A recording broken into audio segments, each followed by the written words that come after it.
Let's talk about the stimulus now. And yes, I did title this Pelosi's middle finger because that's exactly what Nancy did yesterday. It looks like Nancy Pelosi is giving a middle finger to progressives and plans to move forward with a vote on the bipartisan infrastructure bill without moving forward with the $3.5 trillion plan. Now, this is something the progressives flat out refuse to do. So let's just spend a second here, rewinding the clock. Let's get in the DeLorean and the flux capacitor and go back in time to last night and where lawmakers left off last night trying to advance President Joe Biden's agenda. So where we stand right now, Nancy Pelosi went into a meeting, okay? Nancy Pelosi went into a meeting with her caucus last night, and very oddly, she was in the Capitol building, in the basement, not too far from this room here, where the press room. And she met with Democrats, and she asked her rank and file Democrats to rally around President Biden's legislative agenda plans.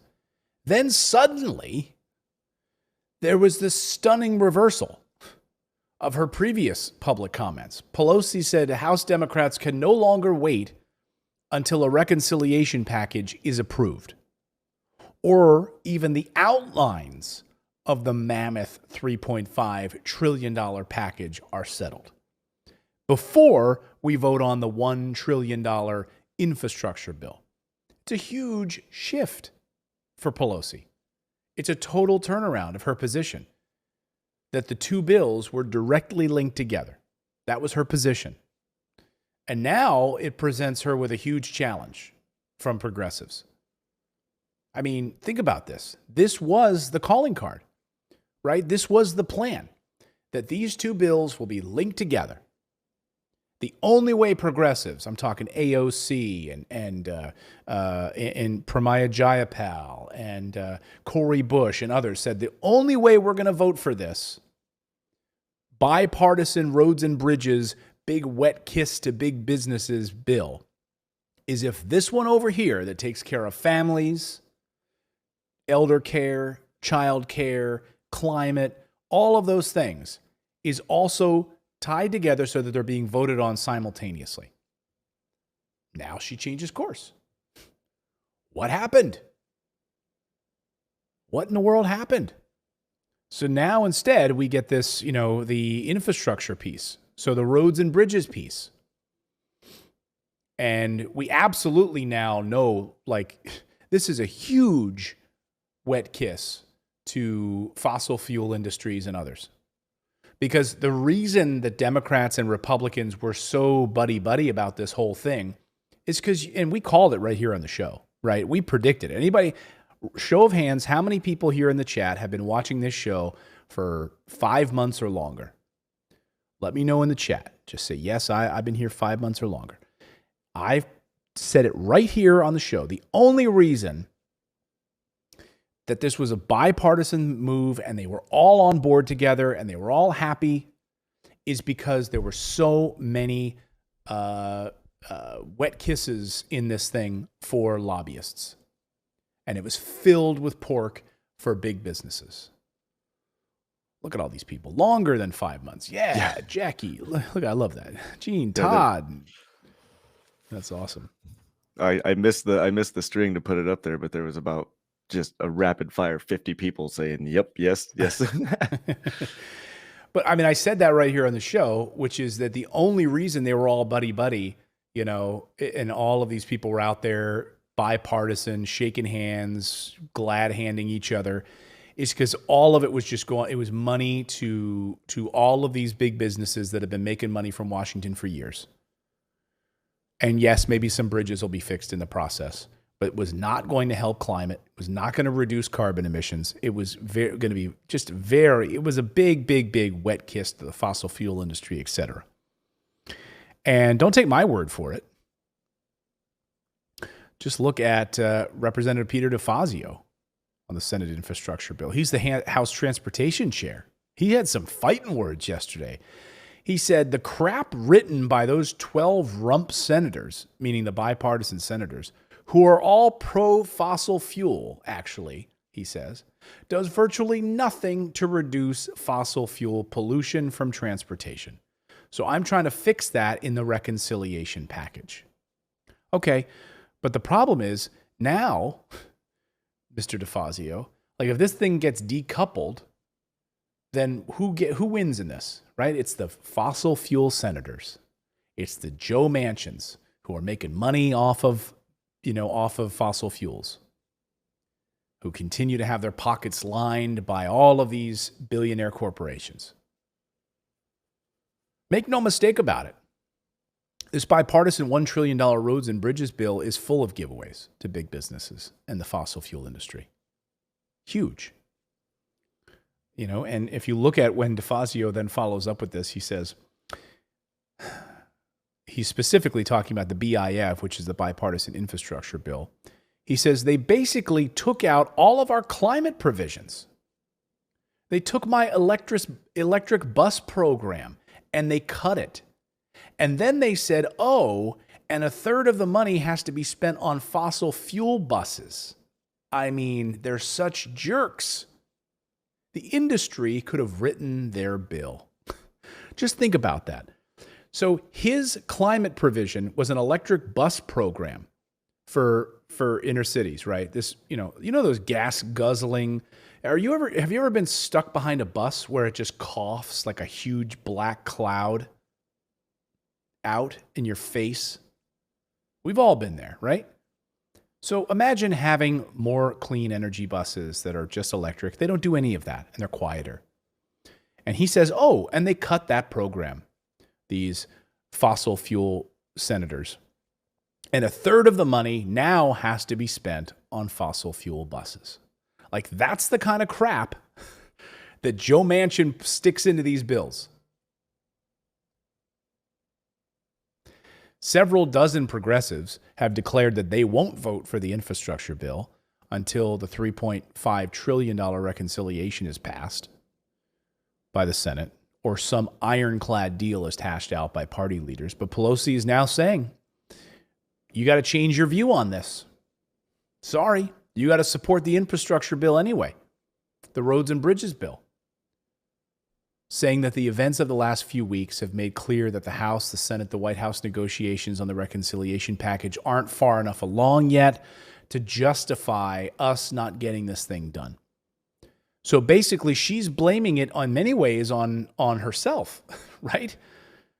So the negotiations, the framework of the $3.5 trillion package isn't far enough along yet. So we're just going to table that for now, and then we're just going to move on to the crappy bipartisan infrastructure bill that's a big wet kiss to fossil fuel industry. If they're going to split it, if they're going to delink this stuff, they need to delink it, not splitting it like they usually do, where they're splitting it where like special interests make money and then special interests would have to pay money and split it that way. Split it like randomly. Like we'll keep the same amount, but sorry, fossil fuels aren't going to happen until the next one. So we get some social infrastructure and some physical infrastructure. Not going to happen. No way. This is like what happened in March of 2020 when they passed the first stimulus bill. The reason everyone was on board, Mitch McConnell and Republicans and Trump and Democrats, that all came together at the same time, is because it was all just a big giveaway to Wall Street. And a little stimulus check in there. But it was huge, trillions of dollars for Wall Street. That's why everyone got on board so quickly.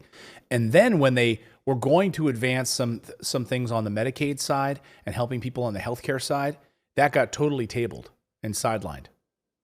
And Nancy Pelosi had said at the time, we'll get to that later. Never got to it. Still haven't. It's like deja vu all over again, right? It's the same thing happening. And that's why progressives have said, there's no way. Like, we're not going to separate these anymore. We got burned the last time. AOC was asked about this. She says, no way. Absolutely not. Here's AOC and ask me anything about this. Yes, nothing would give me more pleasure than to tank a billionaire dark money fossil fuel Exxon lobbyist drafted energy infrastructure bill if they come after our child care and climate priorities. So she's ready to tank the whole thing. She's like, nope, sorry, not going to vote for it. Let's see. Let's see if they stick to their guns. There's a number of progressives said, I am not voting for this. I'm not going to vote for the infrastructure package to give this big wet kiss to Exxon and all these other companies. And then you're going to table our $3.5 trillion plan? Let's listen to it again. Yes, nothing would give me more pleasure than to... By the way, she's answering the question, are progressive caucus members prepared to vote no on the bipartisan infrastructure package without the budget bill? Tank a billionaire dark money fossil fuel Exxon lobbyist drafted energy infrastructure bill if they come after our child care and climate priorities. FL2396 says, is she saying that the way to her Exxon fueled private jet? I don't know that she has a private jet, but yeah, I really don't think she's making private jet money. No, but there's definitely been some definite hypocrisy on her side. I'm in the framing of this conversation around this vote, I'm presenting her side. Here's what Pelosi said. Let me quote her.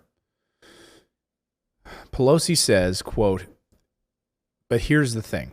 I told all of you that we wouldn't go to the BIF, the Bipartisan Infrastructure Framework, until we had the reconciliation bill, she says, passed by the Senate.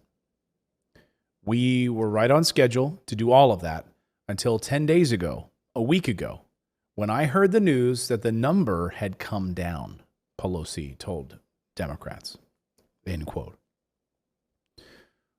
So she said, we had to accommodate the changes that were being necessitated. And she said, we cannot be ready to say until the Senate passed the bill, we can't do the bipartisan infrastructure. So, but that makes no sense because for what it's worth, it was clear that the top line number, that $3.5 trillion for the reconciliation package, would have to come down more than 10 days ago because Senator Kyrsten Sinema of Arizona said that back in July. And Joe Manchin, also from West Virginia, signaled the same thing in August, that they wouldn't go along with that $3.5 trillion plan. We heard Monday night from multiple reports in Pelosi's leadership circle that the speaker can't do this alone. Pelosi's going to need President Biden. He's going to need Senate Majority Leader Chuck Schumer to push Manchin, to push Sinema, to negotiate on that top line number. Especially Biden, because without that, Pelosi can't make any significant headway with progressives on this, since that number is going to drive many policy decisions inside the legislative package itself. So, as it stands right now, this is where we are with the mainstream media. This is where we are with the package, the legislative package itself right now. And I love, too, that Joe Manchin came out on this number yesterday. Manchin yesterday was asked about the $3.5 trillion number, and he said, we're just concerned about entitlement mentality versus rewarding mentality, and then taking care of those who really can't take care of themselves. There's so much good stuff in this bill that we're still working diligently. So just to recap what Joe Manchin said, we're just concerned about the entitlement mentality versus rewarding mentality. Okay, so the entitlement mentality. So what is the entitlement mentality? Taking care of children? Taking care of families?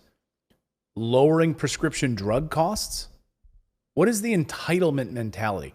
I can't stand when people say entitlement. First of all, Social Security is not an entitlement, although Republicans would like you to believe it is. You pay into a system. It's in order to protect our future generations, right? So they have a safety net. It's not an entitlement. As if you're so entitled, as if Americans are so entitled. They work 3 minimum wage jobs and still can't make ends meet. You're so entitled. Screw you, Manchin. I mean, that's coming from tax money, and it's saying like we pay our taxes. Corporations don't pay taxes. The regular people pay all the taxes, and then if anything is scheduled to come back to help regular people out, that's entitlement. Right, you're an entitled. You're just entitled. Ula Hula in our chat, Ula Hula, says, entitlement, Manchin should look in the mirror. Yeah, exactly. And my friend Crystal Ball, who I've known for years, love Crystal. She says the dude whose daughter got a fake MBA. Now he's referring to Manchin.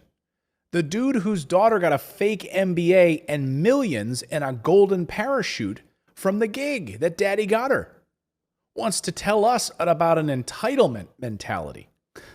Yeah, exactly. Right. I mean, talk about nepotism, right? Like lining up these like fossil fuel jobs, getting a fake MBA, getting a golden parachute,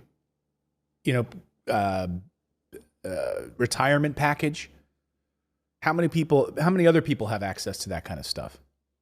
And then, by the way, he continues to be paid by the fossil fuel industry. Wonder why? Wonder why any of this stuff is, why we're having such difficulty passing a package that would help you. Surprise. We're going to look at the mainstream media lying. And Meghan McCain. I don't know, did you catch Meghan McCain on Meet the Press this weekend? Holy smokes. No, oh my God. Like, who's calling her up? Hey, we need someone to give us some real perspective on the stimulus package. Let's call up Meghan McCain from The View. What did she ever do? She had a famous dad? Talk about nepotism, right? Like, okay. Let's get her on the show and spew some total garbage. So we'll talk about the mainstream media and how the mainstream media is going out of its way, bending over backwards right now to try to keep you from getting a stimulus package that would actually help children, elder care, lower prescription drug prices, etc., because they're all paid by all of these pharmaceutical companies. I challenge you. No, I don't challenge you. I don't want you to do this. But God forbid you watch like CNN this afternoon or MSNBC or any of the other mainstream media channels this afternoon. I challenge you to go one or two commercial breaks without seeing a prescription drug commercial in your mid-afternoon television programming, because they're paying all of these mainstream media channels, big pharma, etc. Thanks for subscribing to the channel. You can also become a channel member by going to morninginvest.com/join, where you can stick it to the mainstream media and support independent journalism. We're able to bring you the stories that you won't see on any of the major billionaire-backed networks. Thanks so much. We'll see you next time, everyone.